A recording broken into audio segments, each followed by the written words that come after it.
আসসালামু আলাইকুম। নির্বাচনী ট্রেন চলতে শুরু করেছে। সবকিছু ঠিকঠাক থাকলে আগামী ফেব্রুয়ারির প্রথম সপ্তাহেই বাংলাদেশে জাতীয় নির্বাচন অনুষ্ঠিত হবে। জাতীয় নির্বাচনকে সামনে রেখে রাজনৈতিক দলগুলো মনোনয়নপত্র বিতরণ করছে, তাদের প্রার্থিতা চূড়ান্ত করছে।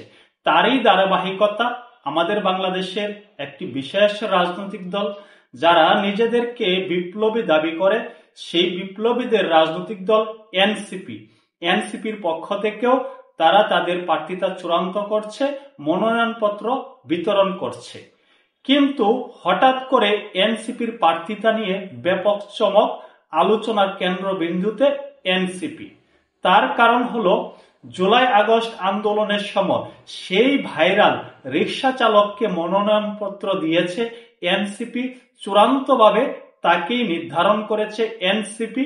সবকিছু ঠিকঠাক থাকলে আগামী জাতীয় নির্বাচনে ঢাকা ৮ আসন থেকে সেই ভাইরাল রিকশা চালক সুজন নির্বাচন করবেন এনসিপির শাপলা-কলি প্রতীক নিয়ে। এটা আমার কাছে মনে হচ্ছে নতুনত্ব, একটা চমক। নতুন রাজনৈতিক দল নতুন একটা চমক দেখালো। যারা জুলাই আগস্ট আন্দোলনে সামনের সারি থেকে নেতৃত্ব দিয়েছিল তারা এনসিপিতে আছে, সেই সাথে একেবারে তৃণমূলের একজন মানুষ, একজন রিকশা চালক, তাকেও তারা চয়েস করেছে, তাদের দলের মনোনয়ন দিয়েছে। সুজন আগামী জাতীয় সংসদ নির্বাচনে ঢাকা ৮ আসন থেকে নির্বাচন করবে। তবে সবচেয়ে বড় কথা, সেই ঢাকা ৮ আসনের প্রতিদ্বন্দ্বী কারা? বিএনপির প্রতিদ্বন্দ্বী হলো মির্জা আব্বাস সাহেব, বিএনপির স্থায়ী কমিটির সদস্য মির্জা আব্বাস সাহেব বিএনপির ধানের শীষ প্রতীক নিয়ে ঢাকা ৮ আসন থেকে নির্বাচন করবে। সেই আসন থেকে সুজনকে মনোনয়ন দেওয়া হয়েছে, রিকশা চালককে মনোনয়ন দেওয়া হয়েছে। একজন রিকশা চালক, তার সেই অধিকার আছে, তার নাগরিক হিসাবে অধিকার আছে, ভোটে লড়াই করার অধিকার আছে।